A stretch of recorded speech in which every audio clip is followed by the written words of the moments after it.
episode of Speakers of Eidolon is made possible by our generous patrons. Special thanks to our supreme and master speakers, Omejicat Comet, Erisu Yamakawa, Alex Franco AV, Winebow Brood, Psyche, Azuta Starbreeze, Cletus Oreo, Nina Grimstarter, Lily Black, Bob CC, Mikta Rapentau, Sapa Chakwatol, Edwin, Arcadia Lunarshine, Pamela Isley, Camille Grinno, Elenriel Maximus, Codrith Novelist, Mira Miri, Suno Chicano, Celestau Notrell, Lazy Boy, A Wild Sarah, Luke Osborne, Pandaloo Storm Arrow, Tex, Kai Lin, Anathos Moonscar, Arthur Law, Beridan Derard, Psypup, Spencer Christmas, Noy Fafnir, Cheshire Saltiri, Celine DeLune, Wubster Wolf, Face on Masher Severa, Circa Barrakill, AJ Brainswordson, and Kazran. Support the show and become a patron today at patreon.com/SpeakersXIV. Thank you.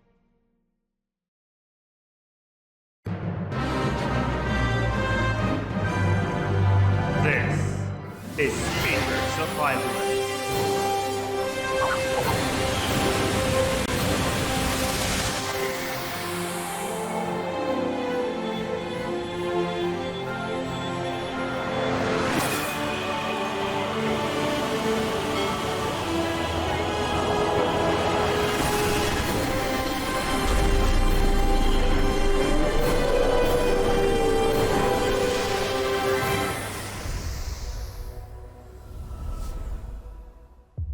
Good evening, Aorcians. Welcome to Speakers of Eidolon episode 335. I'm Lakeel Bravestone, and I'm joined today by Georgi Wiston and Mail of Anadar. And no, I didn't forget to say Rollo's name. Oh, God. Rollo That's isn't right. here today. It's me, mate. Vanadar. Mela Vanadar. Sorry. Yes, it is just three of us today. Almost said Georgi. Rollo is busy, so it was a last minute thing. So it's just us today. But I think we'll be fine. It is episode 335, January 28th, 2023, and today we're going to talk about Valentione's Day, which is coming up, and we'll also be reading MogMail. That's sort of the main thing today because we've only been able to read a couple of MogMails today. So a big chunk of the show today is just to get MogMail. Previously. So today we're just going to get through some MogMail today. So yeah, that's the show. Stay tuned for the post-show. Remember, we'll be answering questions from the Syndicate. And that's it. That's all we have today. That's all we have. What a great introduction. That's all we have, guys. We have a lot of little things to talk about. Yes. The reason why we have a lot of smaller things that we're going to talk about today. Before we go any further, we have to do some channel updates because the MGP Grand Finale, which is what we're covering, that's why the show starts half an hour later for half an hour later for everyone, but for patrons, okay, I'll restart that sentence. We're covering MGP for the patrons, which is the Norwegian selection for Eurovision. That, unfortunately, is in a time slot that is not great for the podcast because it ends like half an hour after, or I think, let's say 30 minutes after the podcast should have started. That's why the podcast starts half an hour later than usual. On the 4th of February is the grand final, and unfortunately, it is longer than the semifinals. So it's an hour or so longer, which means we have to shift the day for the next episode 336, to Sunday, the 5th of February. As far as I know, I don't know if we haven't exactly decided on a time, I'm now realizing. We have to figure that out now. I suspect it would be regular podcast time. Yeah, okay. So it's regular podcast time on Sunday. So that means there will not be a Sunday stream, like a normal stream. It won't be CK3 on Sunday. It'll be podcast on Sunday. Okay?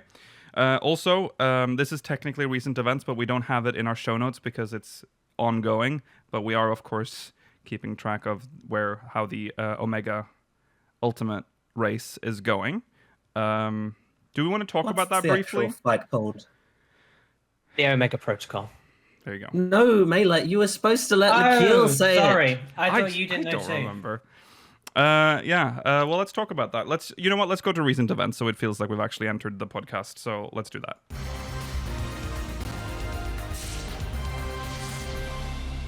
All right, let's talk about the Omega Protocol. Still Yeah, not, there you go. as of the recording of this episode, January 28th, still not been beaten. It's been all go, ladies and gentlemen, since it came out on Tuesday, 24th. Yeah, let's throw it to our Yeah, ultimate correspondent, That's right, your sports correspondent, Mailer. yeah. It's been neck and neck on the Flogs page for most of the week between Neverland being in first place and Kindred being in second, with a few others here and there. Phase 1 was cleared pretty quickly. Yeah. Didn't look too rough. We could do it, probably. Do you want to describe what each phase looks like, even if you don't necessarily Sure. describe the mechanics? Phase 1 is Omega in normal bug form. Yeah. Like, he looks like a little beetle. The normal Omega form from 07 or 11, 7, 11? 011, yeah. 11. Yeah. Fairly simple. 3 mechanics. It's just a checker to make sure you can do the fight. Phase 2, Omega M and F. Pretty tough. This one took a little while. It has some reasonably difficult mechanics in terms of positioning and sharing damage, and quite a tough DPS check. Omega Phase 3 goes back to just being called Omega. And this is the 012 look. That like sort of fused thing with The 012S look. Oh, the 012S. The final. The final phase. The secret phase from 012S. It starts immediately with Hello World, and it doesn't get much easier from there on out. It's really, really tough. That's a real war. That took, I think, phase 3 took about over a day to clear. That was a tough one. That was the first wall. And then phase 4 kind of looks very similar. It's very similar to that model, and that's an easy phase. It was cleared overnight or something. Yes, not there.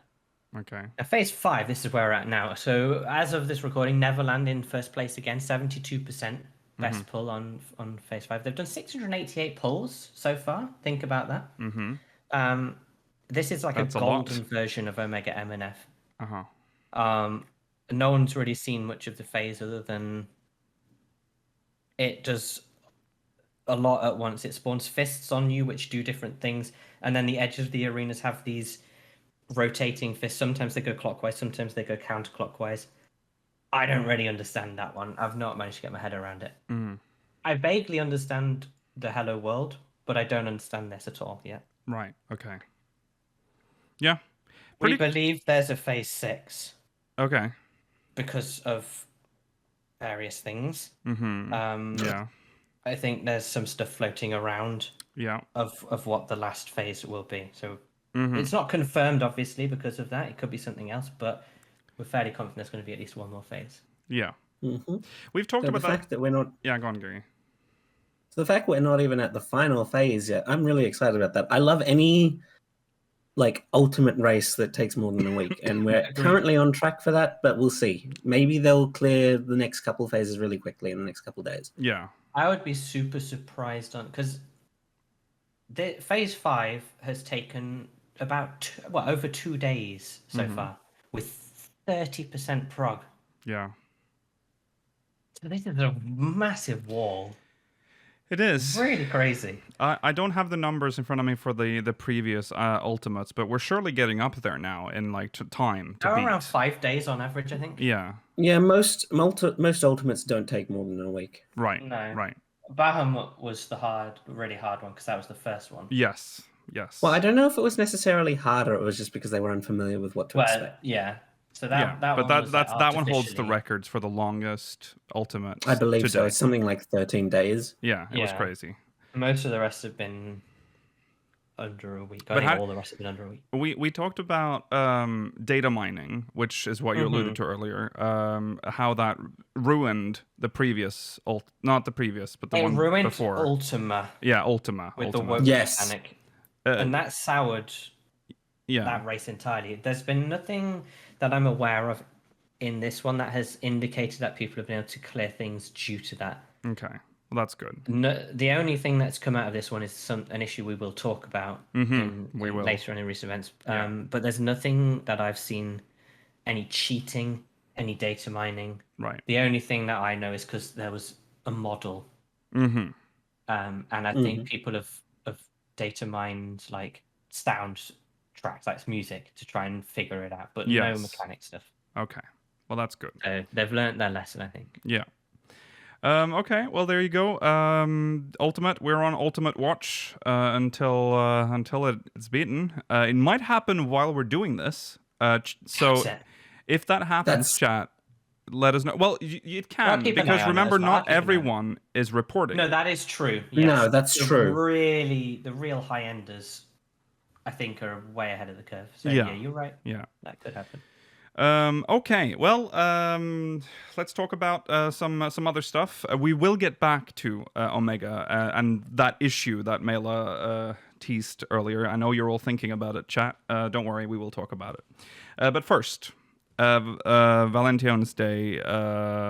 Everyone's least favorite seasonal event character. Yeah. Well, apparently. No. Yeah. I don't know if that's true because she's the most popular. Yeah. It's interesting. Where is Bert? Bring back Bert. Justice for Bert, dude. Wednesday, February 1st, until Wednesday, February 15th. That's when Valentine's Day will It'll end just kick off and end. Valentine's Day. Yes, it will. I'll read the little text blurb that comes with this announcement. 'Tis the season of ardor and affection. And as per the custom, cities and residential areas the realm over shall be bedecked with an impressive array of rosy decorations that promise to inspire feelings of love in all who behold them. Lisette de Valentione seeks an adventurer's assistance in a matter of the heart, but from her troubled expression one can only guess the sort of mission that awaits. So these events are usually, the storylines for Valentine's are usually a bit mediocre. Oh, that's generous. Yeah. Looking at the art, I'm going to have to assume the character that we hate, whatever her name is going on a date. Yeah. Or something. Yeah, that's the impression I got. Mm-hmm. And she's got her maid servant or whatever to try and get her dolled up for her, her date. Yeah. I have to say I don't care about her love life or her. Well, I mean, to be fair, that is the holiday or whatever, the seasonal event is about love, so it's gonna have to deal with that. In a lot of them, this is a very common thing they do in events now, is once you've done the main quest, you get like a repeatable where you get the random cutscenes with other NPCs. Mm-hmm. Their stories are always more interesting. I agree. Lisette isn't a good character, in my humble onion. Well, Lisette's fine. Okay. Lisette's the adult one, isn't she? Okay. Yeah, Lisette's the adult, yeah. Oh, shit. What's her name? Yeah, I don't even remember her name. Lady. Little... Oh, speaking of, Little Ladies' Day is a separate, again, thank God for, Good. yeah. Oh, Astrid is the child. Astrid! Yeah, no one cares about her. Right. Astrid sucks.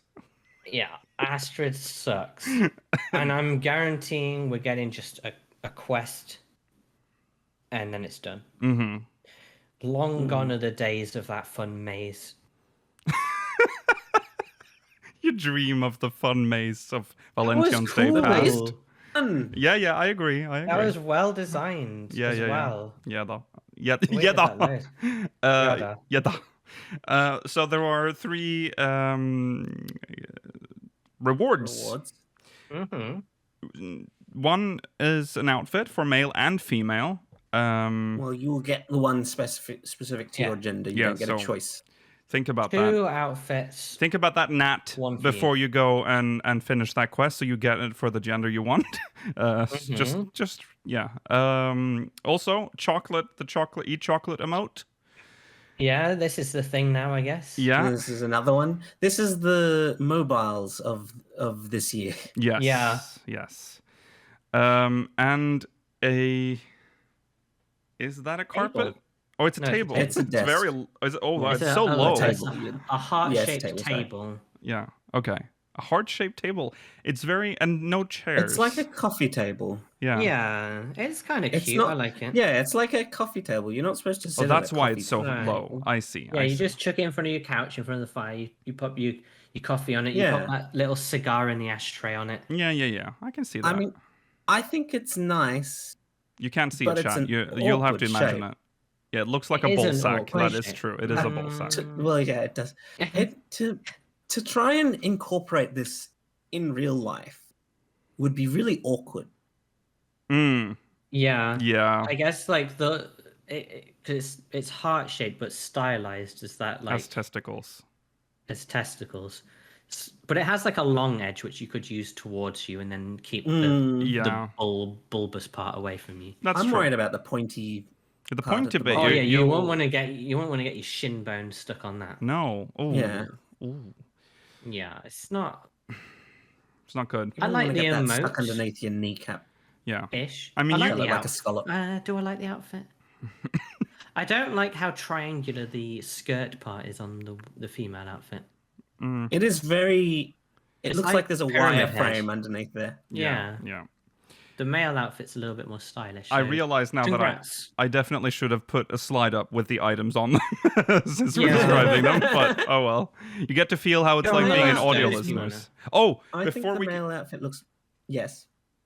finish that thought, Georgi. I think the male outfit looks much better, and I've seen a number of people that play women characters that would prefer to have the male outfit. But don't you worry, it will probably be available next year when they put it on the on the Mog station to purchase, and they unlock it. Yeah, I agree. absolutely. Yeah. Just wait a year and pay for it. I'm just gonna say this now. Hello, audio listeners. You've had a week, haven't you? just want to address this. This was, if you're an audio listener, you've had a week of speakers essentially, where you've been rapidly caught up with the podcast because it has been stuck, and it's been stuck for a long time, and clearing that queue meant that there was one episode a day from like early December catching up to today, or yesterday, or last week's episode. So. Welcome Sorry to the about that. season. Welcome back. Welcome to the season. You Did are you choose- officially in sync now. Did you choose that release schedule, or did the podcast distributor do that? I had two options. I could either drop all of them at once, like a bomb, which I thought that would be a lot, or I could Yeah. space them out, and I decided to just Okay. space them out. So 24 hours between each episode. Okay. Anyways, so welcome back. You are officially caught up. All right. Let's. Anything else to say about this? Valentione. Don't really have many expectations for it. It is what it is. It's one of the least. Just to say, chat are bringing up the Good. Calamity Salvage, your option to switch, like from the male to the female outfit if you change gender. What we're saying is people who play female characters would like the male character on their female character, and therefore you wouldn't necessarily be able to switch them, or you'd have to switch them before because they might make it so because it's not switching from one gender to the other, you can't just change the outfit on the fly. Well, They you can might, do that with the though. old ones. If you can do that, okay, then, but you can only have one at a time. Well, then. it's based on which achievement you have. So if you don't have the item in your inventory, you go to the salvage dude, and he will just do a check if you have the flag, and then check your gender, and then you will get it based on what Oh, it gender you just currently unlocks have. the second achievement if they've gender. Oh, if there are unlocked the- different. I mean, we never have gendered achievements. No. No. So if you have the We'll flag, have to see. yeah, I'm pretty sure that's Maybe how you it can get works. them both then. Yeah. Okay. That's it for Valentione's Anyway. Time for something really important. Day. Job pin badge promotion. Yeah. This is just we're just being. Oh, I can use the soundboard. we're being shills for Square Enix today. There's a job pin badge promotion going on the online store, which means if you buy a job pin at... No! If you buy anything. No. If you buy anything, you'll get a job pin. You get a random job Oh, yeah, pin. sorry. When you buy... Oh, I said buy a pin. Yeah. Don't buy a pin. I guess if you buy a job pin, you'll get another random job pin. Yes. What if you got the same job pin as your random job pin? That would be infuriating. Buy anything on the online store, you get a free random job pin. So... I want someone to purchase every job pin bar one. You can any bar one. And if you get the missing one as your random job pin. See if they actually read your order. It's a very short window. It ends on Friday the 3rd of February, so gotta go fast. They love this. This is a wild promotion. Oopsie. Oh. Yeah. I was gonna turn off the soundboard, but it's so close to the button to that button. But anyways, go buy on the online store. Yeah. Okay. You only get one per order. Yes. Okay. It doesn't include Reaper and Sage. Right. And that's true because they're way too cool right now. Yes. Okay. Moving on. There's some important information from the top about purchase and subscriptions. I'm just going to read this because it's a little dry, but here you go. Here's your PSA for the week. In late February, we are planning to change the payment processor used for purchases made on the Final Fantasy XIV Mog Station, Final Fantasy XIV Online Store, and Square Enix account management sites. This change should not have an impact on most purchases, but we wanted to inform and clearly communicate to customers of any potential changes. The change should not impact customers who are currently enrolled in a recurring subscription plan. However, future updates to an existing recurring subscription, such as starting a new recurring subscription or making updates to the payment method on existing recurring subscriptions, will be processed through the new payment processor. Switching an existing recurring subscription... Oh my god, take a sip every time I say recurring subscription. Switching an existing recurring subscription plan to the new payment processor will require the re-registration of their payment method. Although the current payment processor will continue to be available for a period following the change, we recommend updating an active recurring subscription after the change occurs, as this will help prevent any account access disruptions in the event that the current payment processor is no longer available. Good lord! Furthermore, some of the existing payment methods will no longer be available following the change. While we hope to reintroduce some of the discontinued payment methods over time, we recommend considering alternate payment methods in the meantime. We apologize for any inconvenience this may cause. Please see below for effective payment methods. We recommend considering alternate payment methods in the meantime. I mean, yeah, because you're not making them available right now. Yeah. Unless you don't want to pay for the game anymore. But what's interesting, it says unavailable. These payment methods, I can't really recognize. Unavailable payment methods: JCB, Cart Blue, and SEPA, SoH. Apparently, one of these is very common in Germany. Oh, yeah, probably. Available payment methods. Blue, maybe French. And one of these is a lie if you live in Europe. Available payment methods: Visa, MasterCard, American Express, Discover, PayPal, Amazon Pay, PaySafeCard. It's not. Sorry, one of them is a lie if you live in my region. PayPal is not an option here. It is. There's clearly a space for it, but it's not there. I don't think PayPal is available in my region either. Strange. I don't know why. It's like one of the biggest payment processors in the world. But oh well. Not sure if it is here. I think I use PayPal to add Krista to then buy things on the Mog Station. Yeah, that means it's supported in I'm not sure if I can use it directly. Maybe I can. It feels like maybe it was an EU thing, and then because we're not technically EU, they've not bothered to implement it here. I don't know.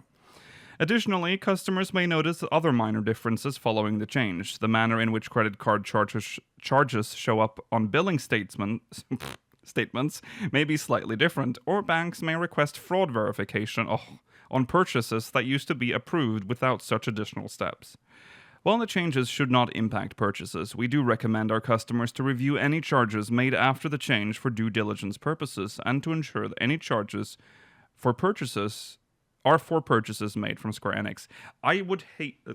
This would be so... Because you know how Square Enix is about chargebacks, and they're essentially saying that there's a risk of this happening.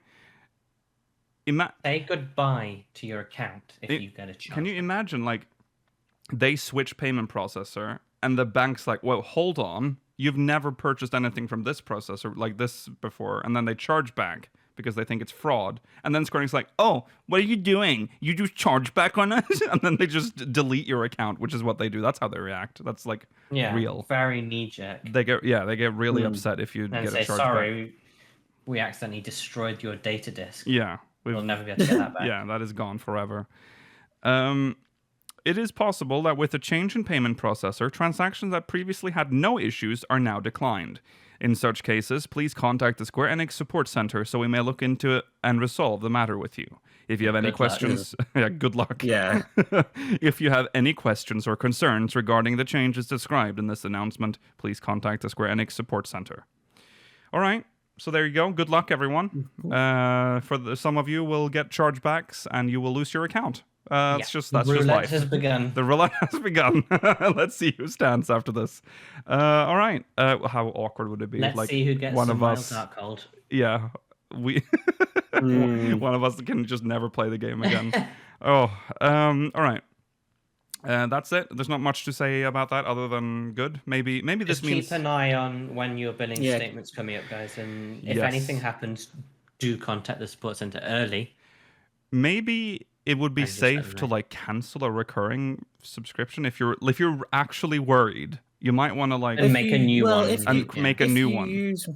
Oh, that's true. Yeah. Yeah. I mean, if you're worried, I'm not. I'm going all. Just going for it. Whatever happens. See what happens. Yeah. Fate will decide whether I play this game again. Yes. All right. Let's move on to something else. The state of Materia. Moses. Yeah.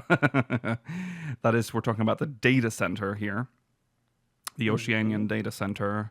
1 year in. This is a piece written by Kotaku. Flown. Yes, it has. That is still incredible. Jealous of your artwork. Yes. It's very cool. It is cool. I'm very happy with what we got. Why didn't they make one for all the regions? That would be... Exactly. It would have been so nice. Yeah. It's a lot of work. They're not going back to do that. No. They should do. Okay. This is like I said, is written by Kotaku Australia. Just as a disclaimer, here we go. 1 year ago, January 25th, 2022, Final Fantasy XIV opened its Oceania data center named Materia, finally granting players from Australia and New Zealand 5 servers of our very own. With much lower ping than US servers and an English-speaking player base that was difficult to find on Japanese servers, 14 players in Australia and New Zealand finally had a place just for us. Yeah, the Australia. Now, 1 year on, how are things in Materia going? What have the Aussies and Kiwis done with our new servers? So, I mean, this is obviously, I think, going to be a little. I mean, it's from an Australian, so I'm assuming it's going to have some bias on their server. But is didn't we look at a population chart for this data center? We did see this recently. Alarmingly low, wasn't it? It's very low. Yeah. Yes. Yeah. Ravana quickly became the most popular 14 server in Australia, with Sephiroth and Sophia not far behind. Bismarck is considered the unofficial New Zealand server. In the 14 canon, Bismarck is a whale, and the beached as whale was from New Zealand. Do you have any concept as to what beached as bro is? No. What is that? It's a very specific name to this region of the country, of the world, sorry. It's just a stupid whale that talks in a New Zealander accent. I see. Okay. There's not much, to go into specifics would be uninteresting. Okay, I see. Okay. And then there's Servan. Poor Servan has become the least populous 14 server in Australia, stricken with a crazy bot problem. Wow. Fun. Okay. Which one did you pick again, Georgi? Sephiroth. Okay. That's all right. Good choice. In fairness, all of our servers have a bot problem because they're not as populous as the other data shards. There are simply fewer of us in this part of the world. The population of Australia and New Zealand doesn't come close to the population of the US, Europe, or Japan, which leaves gaps for the bots to creep in. However, even bearing those numbers in mind, Servan is a standout. Hang out in the Gridania Aetheroid Plaza and watch all the Alphabet Soup bots get their My Little Chocobo achievements. It's annoying, certainly, but at least it's not harmful. There is often real money trading advertising over shouts in the main cities, but at least they're easily dealt with. Report them and move on. Never involve yourself in RMT if you enjoy the game, because Square Enix is very strict about it, and it could lead to an account ban. Yeah, I was on my Materia character. Yeah, Mela? I was just going to say, I was on... Okay, Mela, finish your thought, and then Georgi. I was just saying that they're not harmful seems a little bit wrong. I mean, if you don't interact with them, they don't affect your ability to enjoy the game. Yeah. I was on my Materia character the other day, like yesterday actually. I'm surprised that you get shouts for these things in places other than the cities, is what I noticed. I was like, I got one in South Australia. I was like, that's new? That's weird. So you have people pop that feels like very early around Reborn, because that I remember it does. Early, but good lord. That's exactly what I felt like. I was like, ooh, nostalgic. This is taking me back 10 years ago. Yeah. Are you getting more tells than normal? Because tells seem to be a bit of a thing of the past for RMT. Well, no, I'm not getting tells. It's because you can't use tells as a trial account. Oh, that's true. And free accounts, yeah. The other major complaint to do with the low population is the ability to chew through content quickly. Generally, if it isn't current content or the treasure hunt for Tomes event isn't happening, you can expect to settle in for long queue times. This isn't an issue that's isolated to Materia, but our overall lower player count exacerbates the problem. For things like older non-required alliance raids on the 8-person raids, it can be hard to get a group. As a result, a lot of people are forced to rely on their free companies for help with completing this kind of content. Oh no! Everyone's forced to rely on their guild, which is the whole point of a guild. Well, might be hard to even get a guild going if the population is so low. In that case, fair. If the population is low, and but come on, isn't that nice that you have to actually use the free companies as free companies? Well, and it feels more like a on community. What you like about 14. Yeah. Some people don't like the fact that this is an MMO mailer. Yeah. Well, I'm sorry, but I know. It is. Yeah. Eureka and Bosnia are side content that has large-scale end-game raids and require quite a few people to get through the base content as well. This has necessitated the emergence of dedicated groups that willingly take others through the content, like Sherpas. Another of these specialist groups is the Materia Hunt community. At one point, a single dedicated player was conducting all the Materia Endwalker hunt trains on his own, with help from scouts. Another area having some difficulty is the large-scale PvP mode Frontline. If players aren't on between 6 and 7 p.m. AEDT, they simply won't be able to play this mode. Well, you're not missing out on much. No, and also, that is, relatable to a certain extent. Like there are very specific times that you have to be on to do PvP specifically on most servers. You ever queue for Frontlines in the morning? Oh, not possible.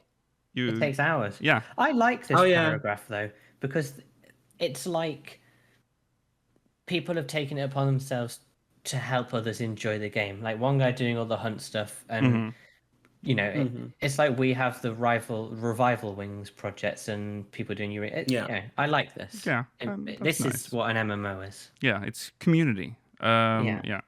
Luckily, it's easy to get a Crystalline Conflict match after 8 p.m. AEDT. That's true. Crystalline Conflict is usually pretty... Crystalline Channel. Yeah, Crystalline Conflict, you can do it pretty much any time of day. Frontlines, if you try and do it at the wrong time of day, you're not going to get in. Mm-hmm. Yeah. CC is 5-minute queue all the time. Yeah. Yeah, essentially, yeah, same for me. And if there are at least 9 other people doing it, they're probably going to queue again. Yes. Yeah, you see the same people in between matches often. Mm-hmm. It's not all creativity and calm to make up for the lack of numbers, however. Some members of the community have been incredibly vocal about the lack of local players. Some have decided to go back to their original data shards, and others have refused to move in the first place. I understand some players might have hesitations about player count, but to dismiss the local servers out of hand strikes me as a little unfair. We're comparing a 12-month-old data center to ones overseas that have had a decade to grow and flourish. Well, I mean, I agree. The reason I haven't moved is because I have a house. Right. Yeah, you've got a house, but also people have spent this 10 years on these servers. They've made friends. They're part of that world now. Mm-hmm. I think it's very premature to expect people to just drop their entire life and move to the Australian servers. Yes. This is for new players mostly. Yeah, and speaking of housing, one of the positives of low population servers. Yeah. I was just going to say, there's still heaps of advertising for 14 in Australia. Yeah, we've talked about this before. The advertising in Australia specifically is kind of bonkers, and the fact that it hasn't yielded more results is kind of odd. Like, I guess there just isn't the market that Square Enix expected? Because they've been going pretty hard for a long time. I suspect that's the case. I mean, I do also think that the launch, advertising it just after the launch is not necessarily the best time to have done it. It would have been better if they were able to get this server in for the expansion launch. Mm-hmm. Yeah, so it might have been timing, but we'll see. That's true. Okay, one of the positives of low population servers is that there is ample housing. While other data centers have had to expand their wards to cope with housing demands, Materia still has plenty of room for all. So much so that my free company house is the only one in the entire ward. Oh gosh. I can't stress this enough. Among other data centers around the world, that kind of availability is unheard of, and that's true. That's true. Yeah, that's. I mean, when I was doing go on. When I was doing the housing district unlock quest, I was like, wow, no one's here. Yeah. Except for one person who's everywhere, apparently. Yeah. Yes, I know who you're talking about. I think one of the problems with Oceania is that it's so far away from the other groups of except for Japan. It is far away from North America. It's far away from Europe. It'll give us bad ping. So even if there was a lot of housing, there's not going to be a lot of crossover because of that, which Europe and North America crosses constantly. If Europe never got servers in Europe, I could see more of them coming here. Yeah. But you did get servers in Europe rather than Canada. Yes. So you've gotten used to having good ping. Yes, that's true. So it's just in a difficult position for that as well. So it's not going to get a lot of bleed over from the other regions, I think, other than possibly. I agree. Yeah, I agree, chat. I think it will really benefit from if they ever unlock regional data center travel. Yes. That is true. That's true. That is true. So, a year later, what has Materia done for the local scene? It's given Australian and New Zealand players a place to call home. It may take a little longer to get non-current content done, and people may need to rely on their friends and trusts a bit more than normal, but it's that mateship that has come to define the servers. Despite the problems, Materia has become a small, close-knit part of Aetheris, and we like it here. Don't use that word. It's you get a fair go. Yeah. On Materia. I have a very adverse reaction to mateship because it ruined the first season of Australian Survivor, but that's unrelated. Of course.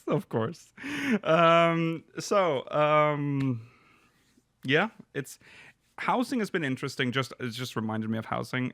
We've been, since they've added new wards. Our ward has been very empty after the first round of housing, the housing lottery. Right. We are getting neighbors now. I'm seeing it now. They are being sold. We're in the free company only ward, so that's probably why.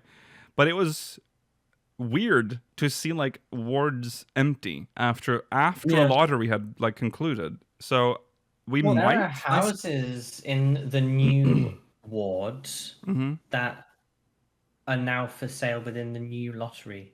Yeah. That's weird. Yes. Yeah. I suspect that the reason that there's a lot of empty spaces still is because people always go straight for the larges and the mediums. Yes. And now that those are being taken, people are going to now settle for smalls.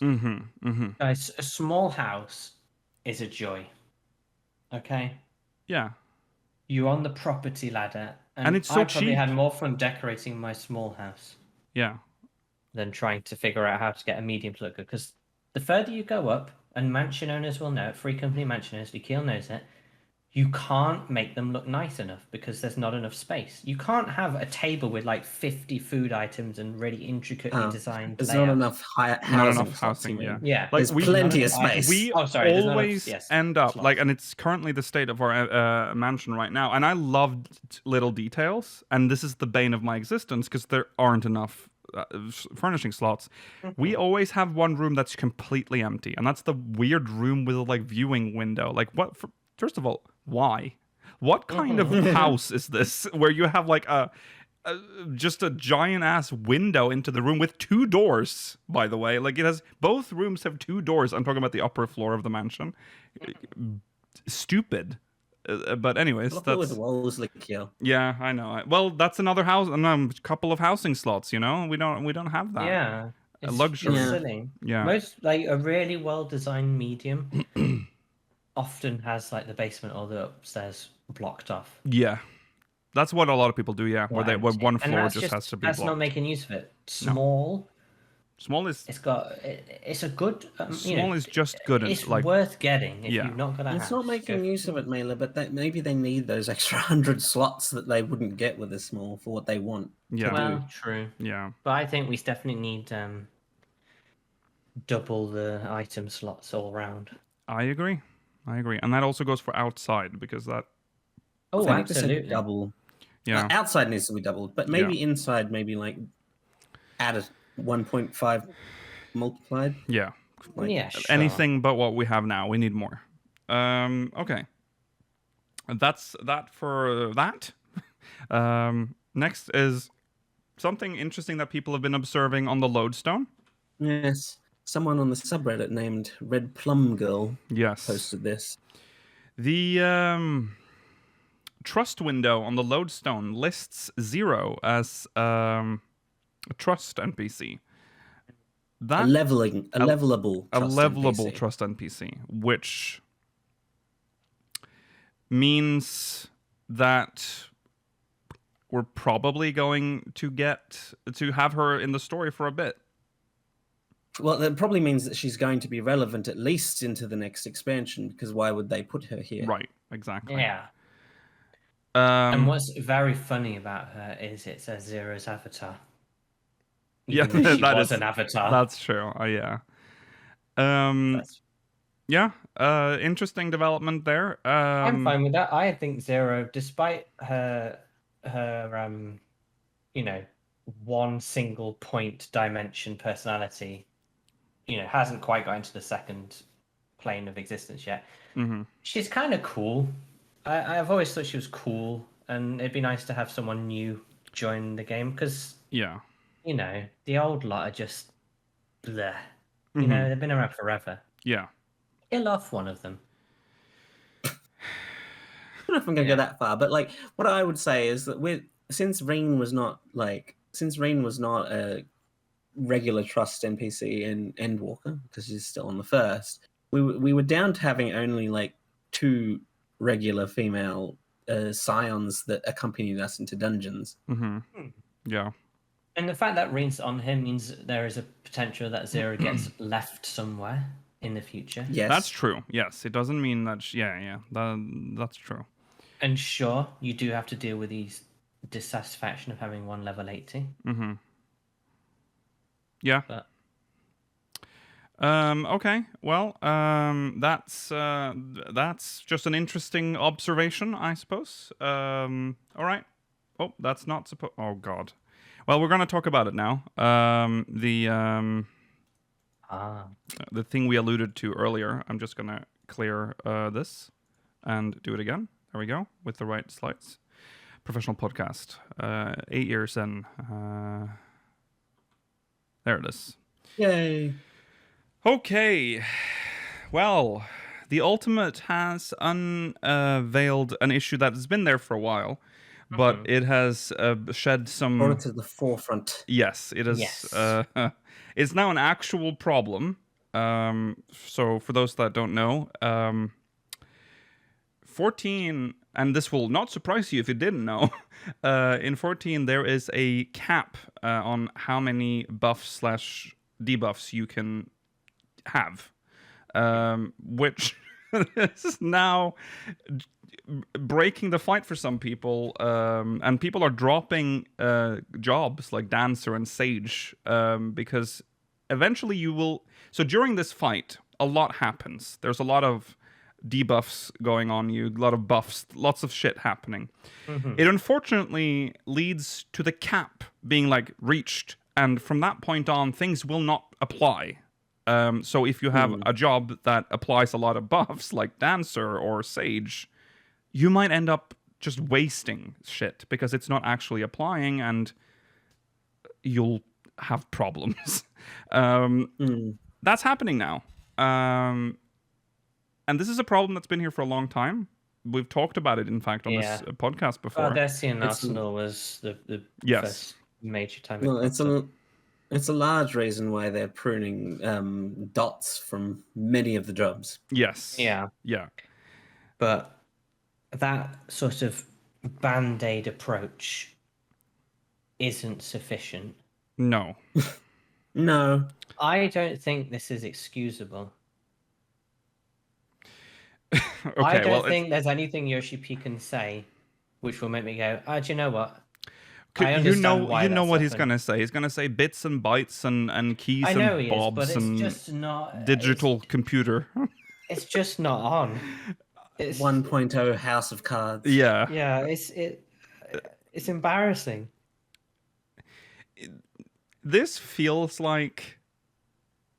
Yeah, it feels like they knew the problem was there, but it wasn't pressing enough when it appeared the first time, and then they just kind of left it. And now it's becoming a real problem. I think this can be fixed easily. I don't think this is something they can that is necessarily impossible to resolve. No, I mean, the game breaks. Undeniable, it breaks. I think during this this fight has been brought to the forefront because this is so important that, like, it works during an ultimate fight. Like, if this happens in an alliance raid, whatever. It's not like serious content. Right. It's annoying, but like it's not going to break the game for anyone. No, but it is weird that it has been in there for so long, because I mean, I guess I don't look at our buffs and debuffs that intensely when we're doing alliance raids, but I'm assuming it happens there as well, because there's a lot of buffs and debuffs going on sometimes during those fights. It shouldn't happen. You should know when you're a healer or a buff or a support DPS. You should trust in the game that when you push a button to buff or heal, that like buff hits the people you want to, right? That it hits everyone. But that is not the case. Yeah. You might get like fire off a dud. It won't do anything. That's a problem. That's a broken game. I think my chat alluded to this earlier. I think my favorite example of this occurring is a black mage stepping into their ley lines and not getting the effect. Right. Yeah. Right.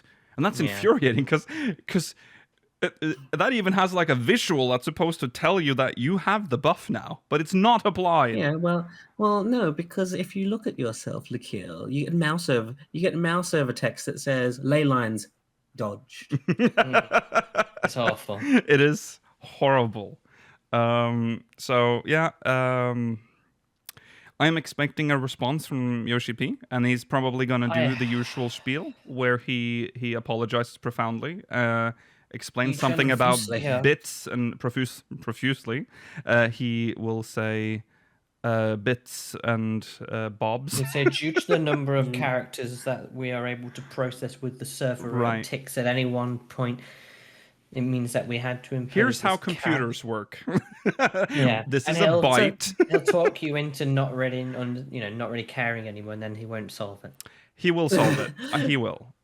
I think he has to do something about this. I think this is very important. Yeah. I think on a slightly related note, something that I've seen people talking about that I think would have been cool specifically for this fight with Omega, but it will probably not be a thing because hopefully they'll solve this issue, would be that like people were saying like, wouldn't it be cool if there was a mechanic where you had to overload Omega with like dots and debuffs such that it can't get an extra buff that will kill you because it can't add any more. Yeah. That would be a good, funny use of the mechanics. But if that was the mechanic, then the limit should apply within that fight only.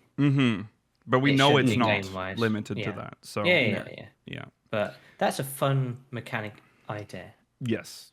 You can do that, absolutely. And people that's saying fun. That's a gimmick. that it's a PS4 limitation. It could even be a leftover from the PS3 because this is an old bug. Well, quote unquote bug. It's a limitation. So this has been an issue since Heavenswood. Yes. I don't know if it was much of an issue in A Realm Reborn, but once Heavenswood hit, many classes got many more dots and debuffs and stuff. Yes. And you could definitely see it when you're in Alliance raids very easily. Yes. Yes. Okay, so there you go. That's the buff cap issue. Hopefully fixed soon. We will probably cover it next week if Yoshi P makes a statement. I feel as if we might get a response at the same time as Yoshi P congratulating the raiders. Yeah. Yes. That sounds like a likely scenario. All right. That's that for recent events. It's time to read some MogMail. So let's jump into it. It is time for MogMail. I like to introduce things twice, don't I? Here we go.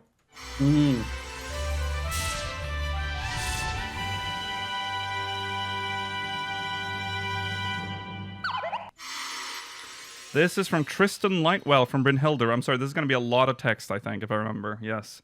Howdy, speakers. Do you think that the sundering was a physical split? Like, was Aetheris actually physically chopped up and then reformed into all the reflections and source? Or was it more of a spiritual, aetherological process, whereby everything was mirrored and de-densified? The first option sounds like more work and would necessitate the sundering taking the time required for each shard to be reformed into a planet. Reformed. The second option seems like it would be more immediate and would explain why some things are similar between shards, like why each zone on the first can be mostly matched up with the zone on the source.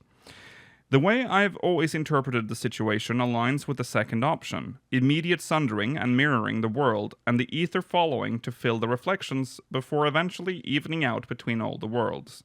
The shards were immediately planets capable of sustaining life, and each region was a limited mirror of the original region on Aetheris. This kind of also explains why everything on the source and the shards are smaller than they were on original Aetheris.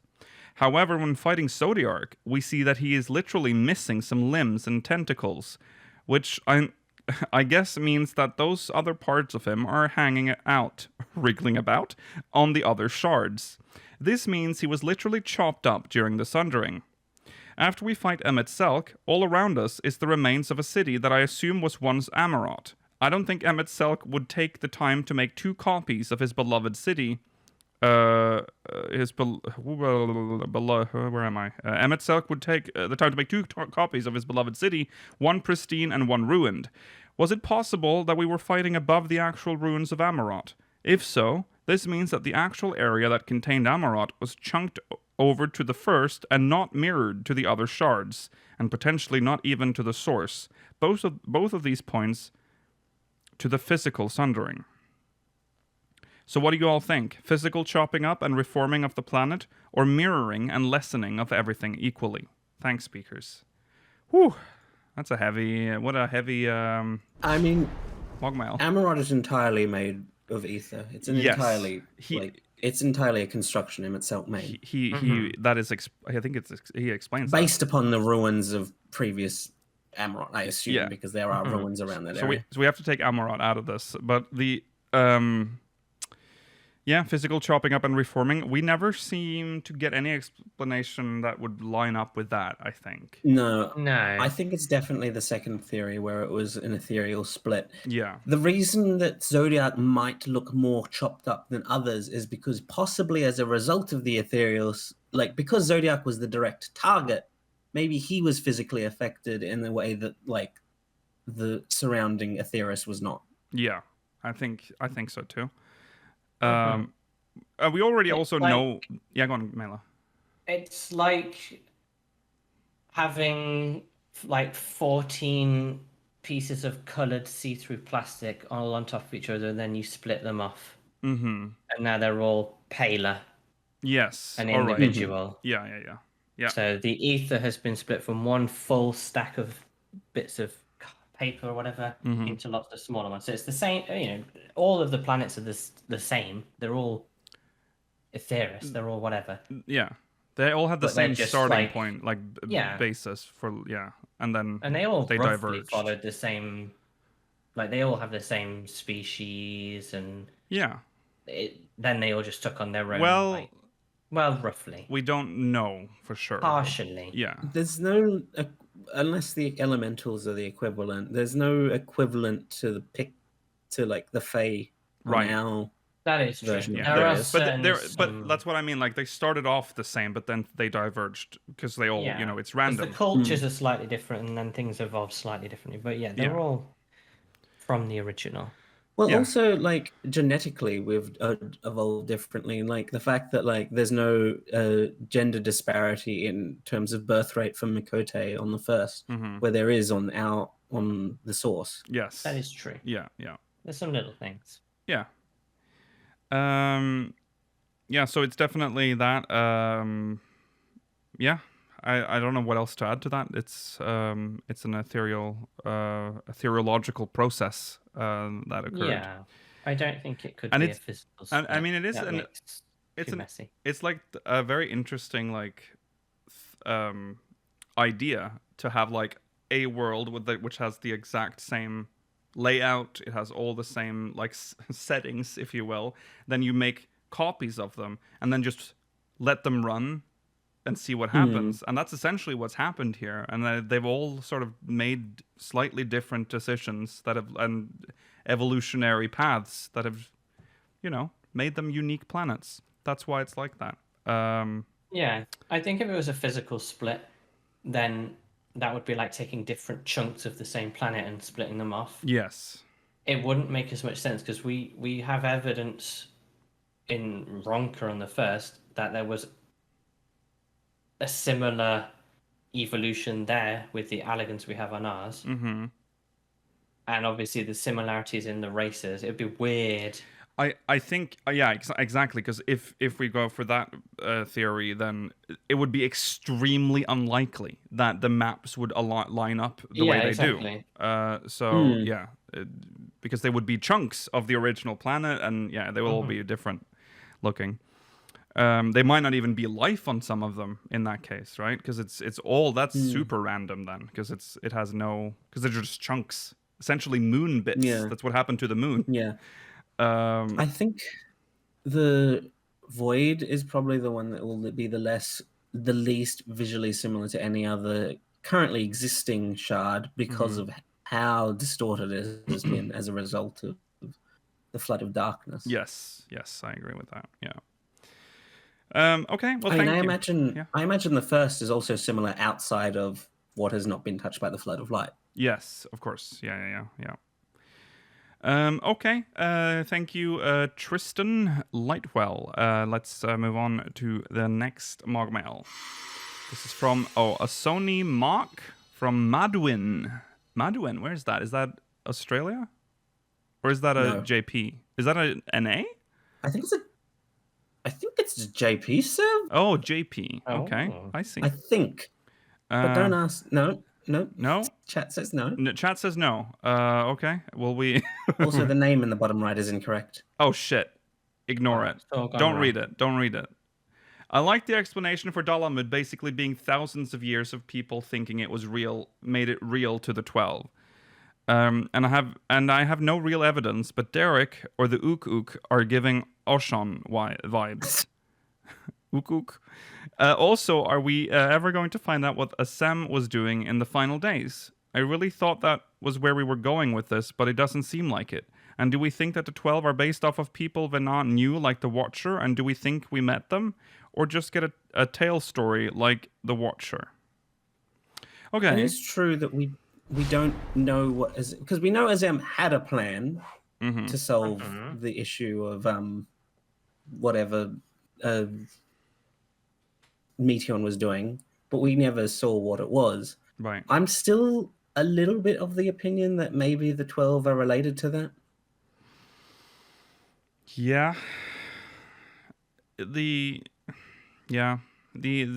theory that the Watcher is the hidden 13th would definitely tie this. I don't know. It's the 12.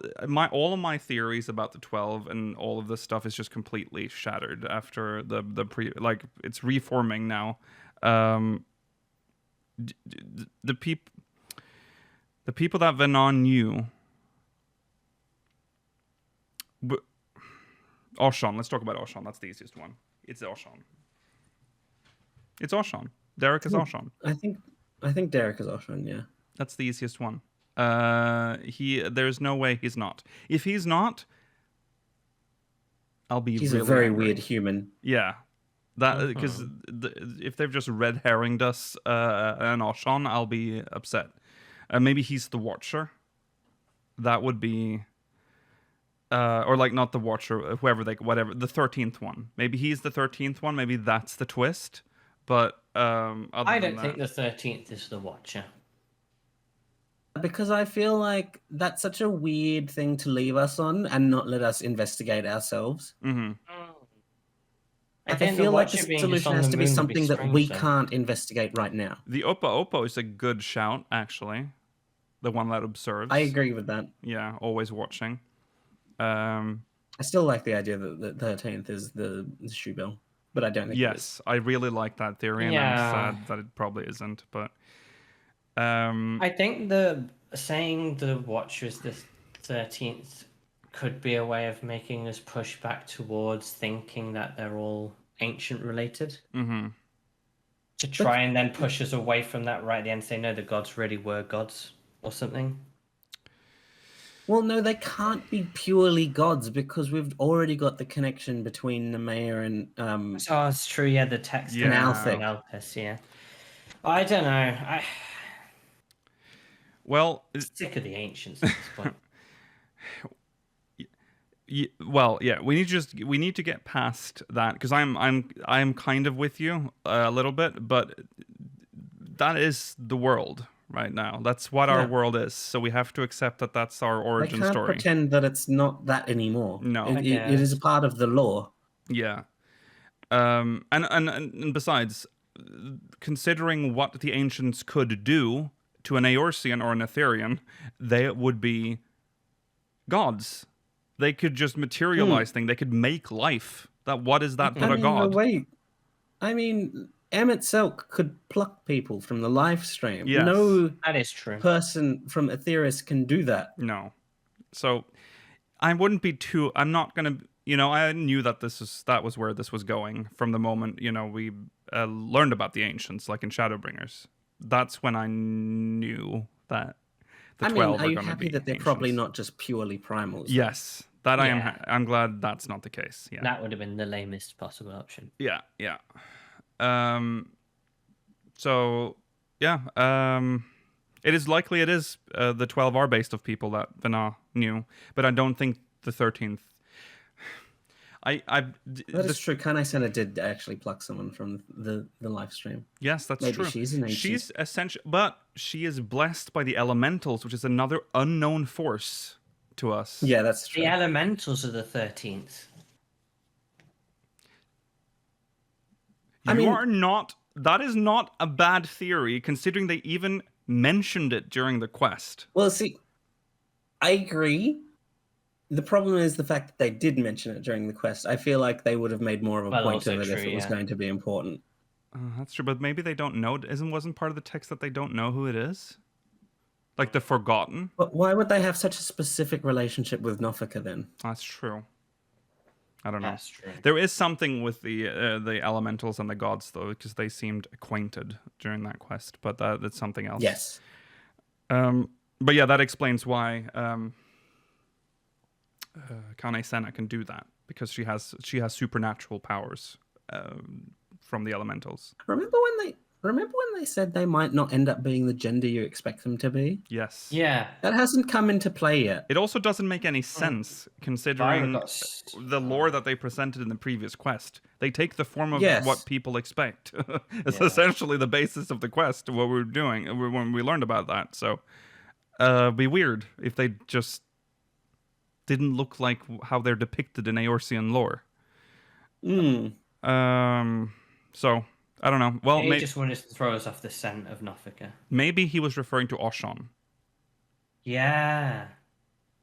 Because Oshon's just a Hyur, just a normal man. Just an RMT seller. It's just the last quest text. RMT sellers aren't that handsome. No, that's true. That is true. Just start spamming us with gold websites. He might also be referring to the Oppo. Yeah. Which could be the Watcher. Which we don't know. Wait, no, that doesn't make any sense because we didn't know about the Watcher to begin with.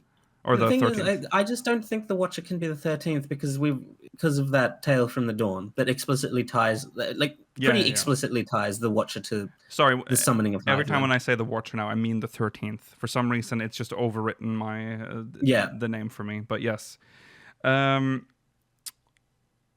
there you go. I think it's likely that they are people that Azem knew. Vanan knew. Because it's all ancients in the end. Yeah. I still want to know what Azem's plan was. Do you think Azem's plan is more likely to be related to the 24-man raid or the 8-man raid? Because remember, Azem did tell Elidibus about us. Yeah. To expect us. Well, Azem, maybe they will both have like half the story, because the 8-man is like before, like while she's technically still around in the past, whereas the 12-man will be what happened after. So maybe we'll see like what her plan was gonna be, and then the 24-man will say what her plan ended up being. Maybe things changed. That would be really cool. That would be cool. Went to plan. So maybe we'll get a bit of lore each way. I'm so excited for that continuation. It's too bad I have to wait so long for it. But Well, now that we've talked about it, I'm kind of getting re-excited for the 8-man raid again. Oh, the yeah. 8-man story is good. Yeah, that's true. And the 24-man story is excellent. Yes. Shame about the MSQ. I'm just... This MSQ is not that bad. I'm a little bit worried about the 8-man raid just because of the fact that like we've now moved to the present day. I'm worried that it will suffer the same way in the Eden raid did. That once Thancred and Urianger like disappeared as a result of the MSQ, it felt like the story kind of just completely shifted. Yeah, that's true. Yeah. We'll have to see how that one concludes. Yeah. Okay. Well, there you go. Thank you, Sony Mock. Sorry about the name confusion there. All right. Let's pop another one. This is from Usora Akari from Goblin. Goblin? Yeah. No one plays on Goblin. Usora does. Hey there, speakers. I was recently watching a video arguing that the job quests should be replaced with a job dungeon on the heels of Lapis Manalis having a lot of Reaper lore. Whilst I'm not the biggest fan of the idea, it did make me think of how few dungeons are directly tied to a job. Basically Temple of the Fist and the aforementioned Lapis Manalis. If you could get any dungeon directly tied to the lore of a job, what would you want? I'm personally partial to another Amdapor dungeon, that specifically gets into more white mage stuff, but maybe I just want more Amdapor. Thanks, as always, for the content, Usora Akari. Yeah, I agree. More Amdapor, please. There's still so many mysteries related to Amdapor that are unexplained. Drives me Like, nuts. why do they have statues that look like sin eaters? Yeah. I can't believe, like, even if you work with MSQ, like Banri Oda, surely at some point he must have been like, okay, so we have sin eaters that look like the statues in Amdapor. Has he written? Is there actually an explanation that we just don't have yet? I wonder, because that would have kept me awake at night if I made a world and I suddenly have two identical entities from different worlds and it's completely unexplained in the story. I mean, surely there is an explanation somewhere. You have to ask him during and the you had fan such fest. a perfect opportunity to explain. You had such a perfect opportunity to explore it in the level 80 post Shadowbringers quest. Yeah. And you end up babysitting a couple of white mages in practice. Yes. Oh, I hated that. What a way to end the job quests. Good lord. I for know. White Mage. I feel so sorry for you because the end quest for Scholar was so satisfying. And then I did the white mage when I was like, what the fuck is this? That was gonna be like the big one. I was so ready for like the Amdapor lore and why we do light magic. Like what is all this? Nothing. It's just about these children and a tree. So yeah, we are probably going to get 2 more Criterion dungeons before the end of the expansion if we are to believe that slide that we got when they were showing the outline. Yeah. For 6.x. Mm-hmm. Here's a choice. Here's a Sophie's choice for you, Lakiel. Oh god. Do you want the Gridanian dungeon to be Amdapor? No. Or do you want to be or do you want it to be what's it called? Amdapor. Now Amdapor. You want it to be Amdapor. Yeah. Oh, sorry, Gelmorra around Amdapor. Yeah, Gelmorra, yeah. Which one do you want? You get one. Oh, and the annoying thing is that both of those places have dungeons in them. Amdapor Keep, Lost City of Amdapor, Tasmosa Todarak, Tamtara Deepcroft. And then there's the Deep Dungeon, Palace of the Dead. That's Gelmorra. That's Gelmorra, For yeah. sure. The residential district. I think maybe because of that, I think I want Amdapor because I need to know what the fuck was going on. I think the theory is... I mean, my theory is that there is some lore about how they were able to take things from... Oh God, I can't even remember. Something about the statues being like based on something from somewhere else, another world. Mm-hmm. That's lore. That's in the game.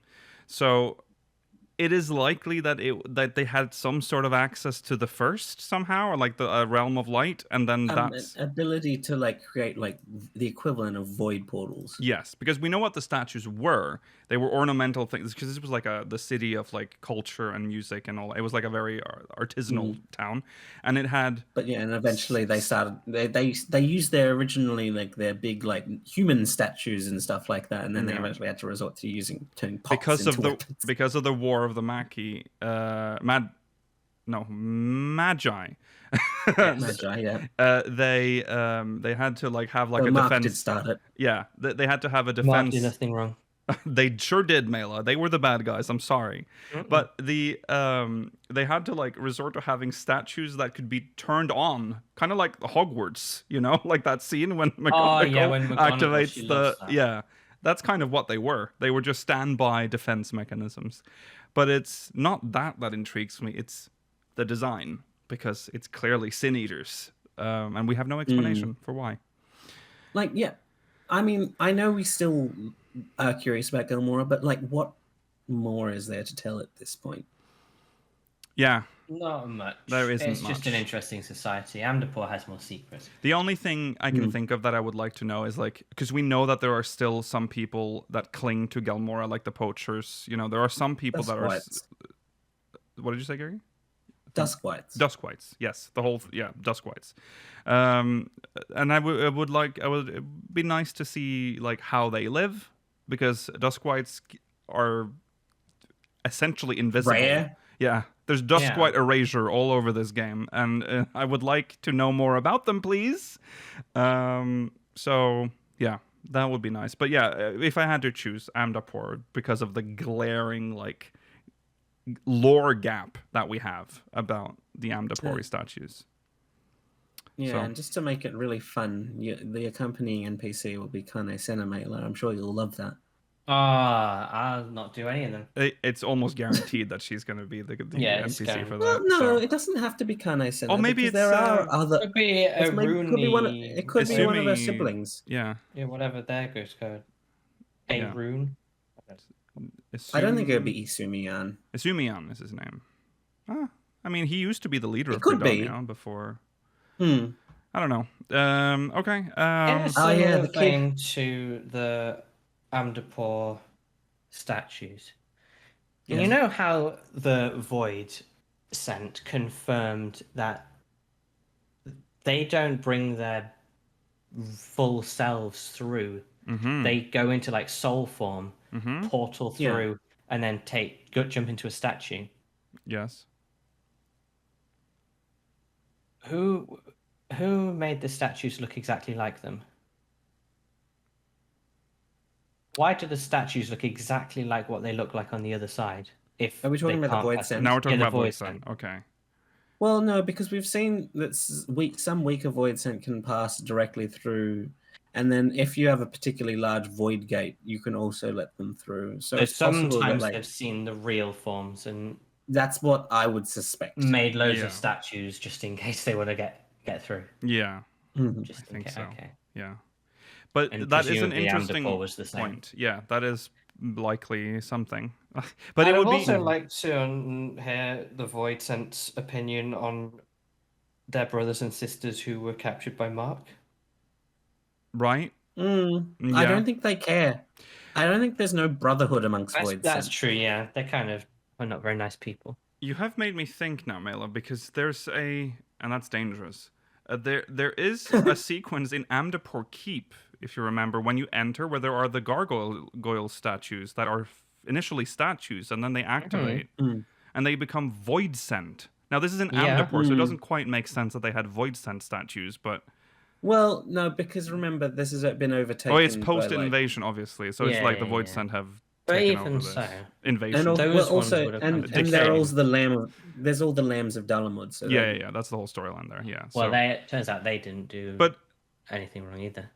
yeah. No, only some of them, Mela. It was just a split faction that was particularly bad. Maybe the heretics were the same, and yet we completely persecuted them. We didn't persecute all the heretics. Eventually, we started to accept them back into Ishgardian society. Yeah, Yeah. after we'd killed a lot of innocents, probably. I mean, we were gonna let it. If Azael lived, we probably would have allowed her to stick around. Oh yeah, but she'd have been around.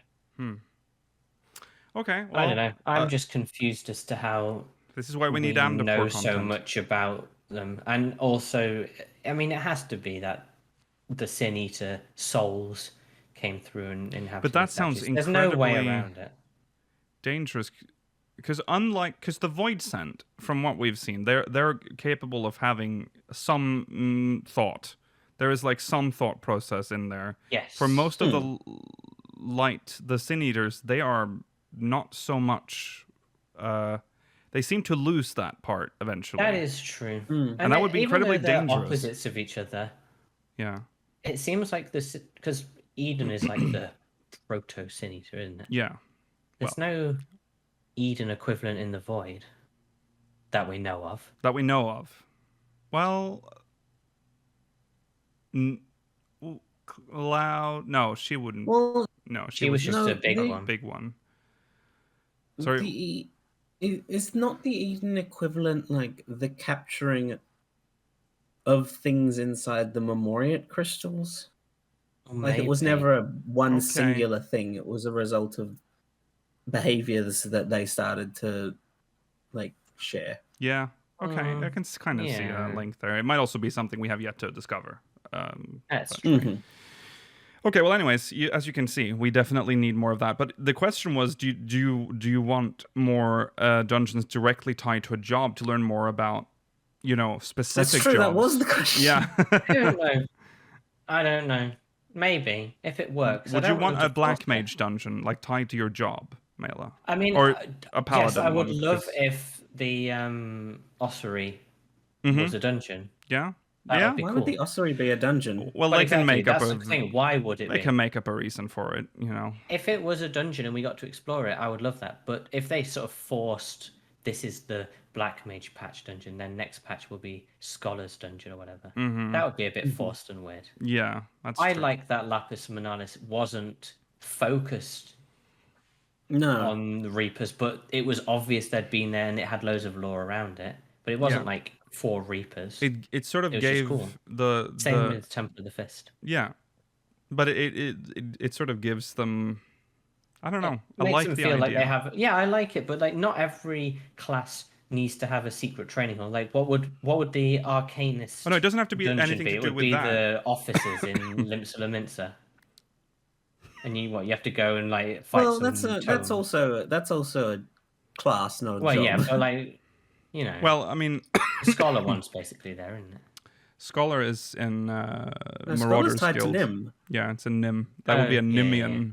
Well, that would be cool. Well, we already have a Nimian dungeon, though. We have 2. We have. Yeah, we have That is Nimian true. dungeons. They don't really direct.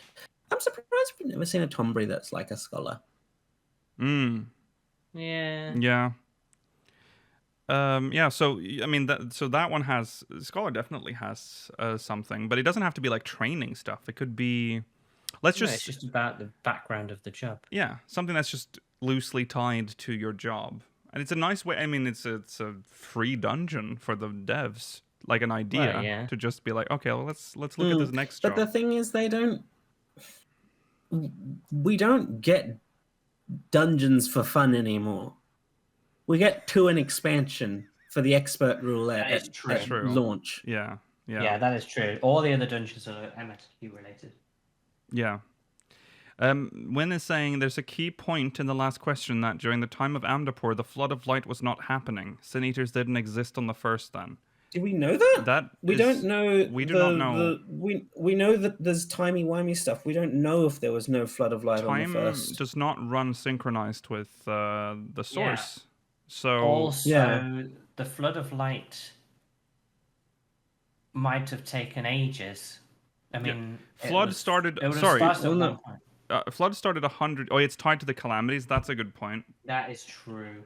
But which one? Like, if it's all timey-wimey, the calamities might have occurred in. No, the flood of light is not tied to a calamity because it doesn't actually happen. It was going That to be is a calamity. true. Yes, this is a calamity that never happened. It was going to be Yeah, the and eighth one, wasn't it? well, again, It I was mean, going to be the 8th calamity, yes. if anything, I mean, this just shows there's a lot of stuff we But need answers to, The Void which is why we need Amdapor stuff. wasn't. I know. Well, the Void wasn't a calamity in the end, even though it feels like it was. Mm-hmm.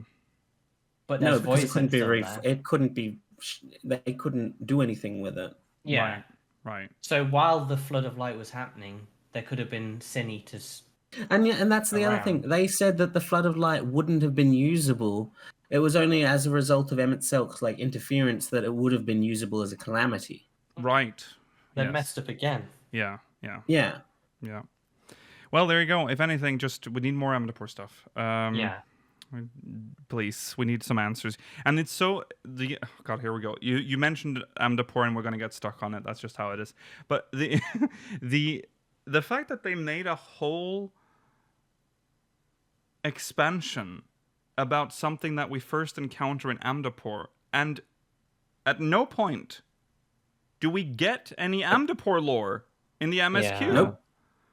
How fucking strange. They don't even draw a connection between them, really. No. These It's like- monstrosities. It's like they've never seen them before. It's like, wait, we've seen these. I will say, I think we're the only character that's seen them before. That's true. That's fair. I'd don't love think it any if of the you Steins logged have seen in them. after this, Lukiel, and went to do Amdapor, and then Shadow Ninja changed all the models to be something else. Then I'd they be never so existed. angry. I'd be so angry. Amdapor is side content. Well, That's a no, good point. because I think they changed the dialogue that happens when you interact with the statue at the end of Amdapor after you defeat the Karibu. Oh, yes. Ah, yeah. Yeah, that's true. So they do acknowledge that there is some connection. Yeah. That's weird. Sorry out. Yeah. Amdapor is side content, but it's still world lore, and it's even if it was side content, they can mention Amdapor, which is a civilization that's pretty important. You could say that the Void stuff was side content until it was brought into the MSQ. So, and I feel like they mention Mark a lot more in the MSQ than they mention Amdapor. Yes. Yeah. Yes. And they were both as important as each other. Yeah. Mm. So it's a weird omission of Amdapor. It's honestly kind of crazy that we know more about so we know more about Mark, which is fair. They've got a whole raid series. But we also kind of know more about Nim. Yeah. And Amdapor is just like there. Like we can walk through the ruins of Amdapor in the Shroud. Many versions of them, many different paths of them. Yeah. Like 4. How odd. Oh well. There you go. Thank you, Azora. Oh, okay. Well, we need to wrap, actually. So, thank you for your MogMail, everyone. You can send in more to speakersxiv.com/MogMail. We'll read some more next week. We have a lot to get through next week, though, so look forward to that as well. Thanks for watching. We'll be back next week on Sunday, but otherwise to the same time, like 9 p.m. Central European Time, 8 p.m. BST. Well, regular podcast time, which is not what this has been running at for the last 3 weeks. Right, yes. So it's normal time, but on a Sunday. Does that make sense? You might want to go to our Discord to get the notification when we go live. Exclamation Discord in chat if you're watching live. If you're watching on demand, links in the description. Remember to follow on Twitter at SpeakersXIV, twitch.tv/SpeakersOfHeidland, youtube.com/SpeakersXIV, exclamation Discord in chat if you want to. I just said that, but that's just so. It was just okay. Okay, we're done. Bye. See you in the post show. It's coming up. Bye. Goodbye.